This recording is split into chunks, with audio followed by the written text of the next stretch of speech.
இப்போது முன்வைக்கப்படுகிற ஒரு பிரதான குற்றச்சாட்டு, ரணிலுடைய அரசாங்கத்தை விமர்சனம் செய்து வந்தவர்கள் மீண்டும் அதே பாதையில் பயணிக்கிறார்கள் என்பது. இதனை எப்படி பார்ப்போம்? உண்மையில் இர்ஃபான், ரணில் ஒரு master class. I have to tell that.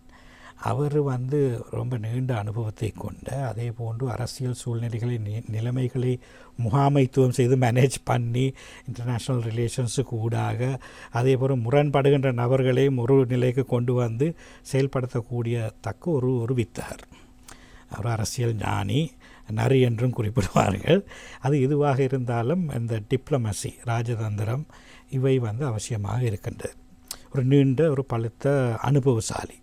அதே நேரம் அவர் எடுத்த எல்லா முடிவுகளும் சரி என்பதற்கல்ல, ஆனால் அவரோடு இருந்தவர்களது நாங்கள் பேக்ரவுண்டை பார்க்கின்ற போது பல சர்ச்சைக்குரிய பேக்ரவுண்டுகள் இருக்கின்றது. இருந்த போதும் ஒரு குறுகிய காலத்தில் நாட்டை ஒரு சமநிலைக்கு கொண்டு வந்ததில் அவருக்கு நாங்கள் அந்த கிரெடிட்டை கொடுத்து தான் ஆக வேண்டும்.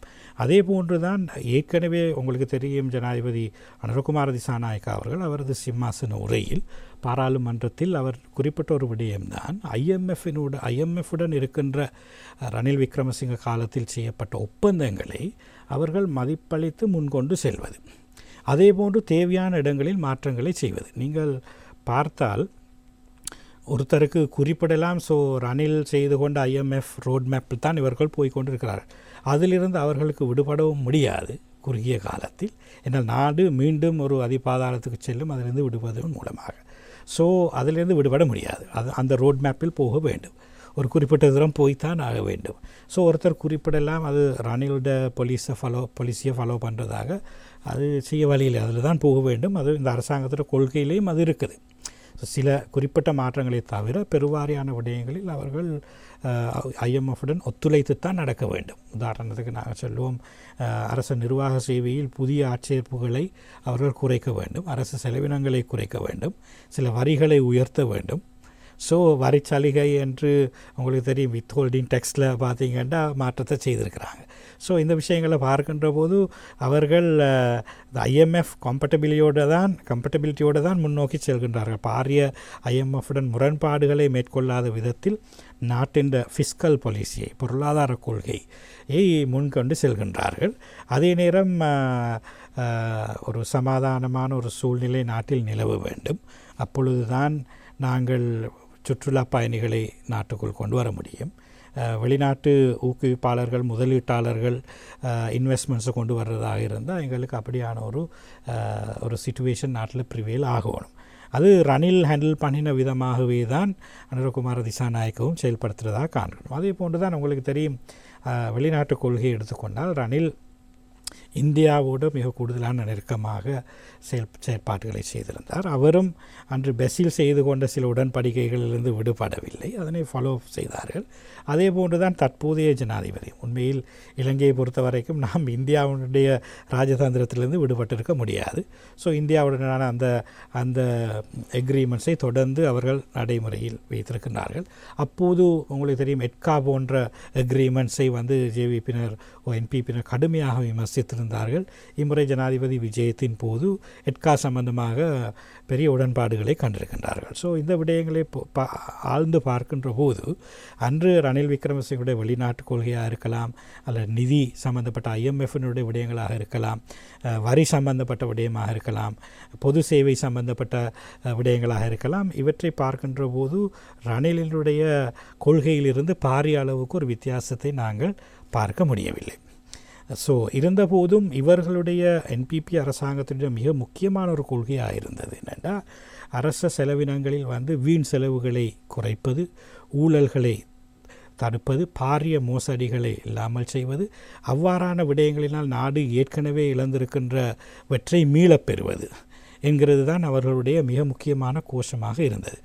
அந்த வகையில் மக்களும் எதிர்க்கட்சியினரும் பார்க்கின்ற ஒரு விடயம்தான், எந்த அளவுக்கு நாட்டில் மோசடி செய்த, நாட்டை விட்டு சென்றிருக்கின்ற நாட்டின் வளங்களை, காசுகளை, பணங்களை, சொத்துக்களை எந்த அளவுக்கு மீள கொண்டு வருவதில் இவர்கள் செயல்பாட்டை செய்கின்றார்கள். நேற்று முன்தினம் நான் நினைக்கிறேன், சட்டமா அதிபருடன் ஜனாதிபதி அவர்கள் ஒரு தீவிரமான கலந்துரையாடலை செய்திருந்தார். இந்த பாரிய குற்றச்செயல்கள் சம்பந்தமாக எவ்வாறு நடவடிக்கை எடுப்பது. உதாரணத்துக்கு நாங்கள் சொல்லுவோம், ரணில் விக்ரமசிங்க அரசாங்கத்தில், அன்று மைத்திரி அரசாங்கத்தில் மத்திய வங்கியில் ஏற்பட்ட ஒரு மோசடி, பிணை முறி சம்பந்தப்பட்ட மோசடி. ஸோ அர்ஜுன் மகேந்திரன் போன்றவர்களை மீள நாளுக்கு கொண்டு வருவது, அந்த பெர்பச்சுவல் ட்ரெஷரி சம்பந்தப்பட்ட கம்பெனிகளினூடாக அவர்கள் பெற்றுக்கொள்ளப்பட்ட அந்த பணங்கள் ஏற்கனவே அவருடைய சொத்துக்கள் முடக்கப்பட்டிருக்கின்றது, அவற்றை எவ்வாறு மீள திரைசேரிக்கு கொண்டு வருவது.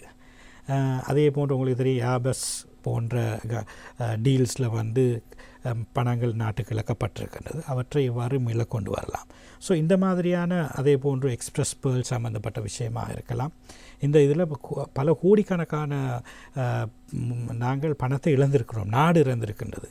அவற்றை எவ்வாறு மிக விரைவாக கொண்டு வருவது, அவற்றை விரைவுபடுத்துவதனூடாகவும் அதே போன்று பொருளாதார ஸ்திரத்தன்மை, இன்னும் நாங்கள் முழுமையாக வெளிநாட்டு கடன்களை செலுத்தவில்லை, அவற்றை செலுத்த வேண்டிய காலம் வந்து கொண்டிருக்கிறது. விரைவாக 2027 ஆகிற நேரம் நாங்கள் அடுத்த கட்டத்துக்கு போக வேண்டியிருக்கின்றது.